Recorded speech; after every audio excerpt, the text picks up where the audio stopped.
এই ফকিন্নি এখানে কি করিস? এখানে আমরা বিড়ালের বাচ্চা সংরক্ষণ করে রেখেছি কাচের জারে, যাতে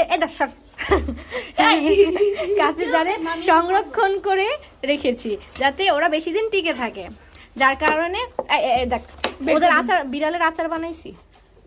এই বিড়ালের আচারটা দেখেছো, মশলা টশলা দিয়েছি, একটু হলুদ মরিচ সবই দেওয়া হয়েছে, যেখানে হলুদ মরিচ সব। এই ফকিনের বাচ্চা, ওদের জন্য যে ছোট একটা ঘর বানিয়েছে, ওদের জন্য ছোট ঘর বানিয়েছে, তারপরে ওরা জুতার উপরে বসে থাকবে, এটা তাদের পারিবারিক শিক্ষা। এই যে ঘর দেখেছেন আপনারা? আর সাইড দিয়ে ঘরটা দেখতে দে। ওরা মারামারি লেগে গেছে যে এটা আমার ঘর সেটা আমার ঘর, জায়গা জমি নিয়ে ভাই বোনের এখনই বিতর্ক লেগে গেছে। আরেকটা ভাইজা আছে, আরেকটা গই, আরেকটা ভয়ে এসে পড়েছে এইখানে যে ও ভিডিওতে আসবে না, সে ভাইরাল হতে চাচ্ছে না।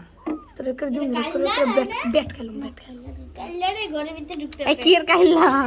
কাইল্লা কি এর? কালো ও হচ্ছে ব্ল্যাক কালার, সে হলো ব্ল্যাক ডায়মন্ড। ওদের জন্য একটা খেলনা দিই। স্বপ্ন এই তুই ময়লা করতেছস খালি। এই নিরে বিটুক। আজ আমরা তিনটা বিড়ালের আচার করব। তিনটা বিলের সাথে একটা ফুল দিয়ে দিলাম। বিড়ালের অত্যাচার করছে, প্লিজ আপনারা দেখে শেয়ার করে দিবেন এই ভিডিওটি। ওরা বিড়ালকে অত্যাচার করছে। আল্লাহ আচারের লাগে ফুল বানাইছে। এটা তো শুনতে কিন্তু পরিষ্কার করে। রে ফুলা ফাইনে যন্ত্রণা তো ভালো লাগতেছে না, যা একটু ব্লগিং করে শান্তি পাইতাছি না ফুলা ফাইনের যন্ত্রণায়।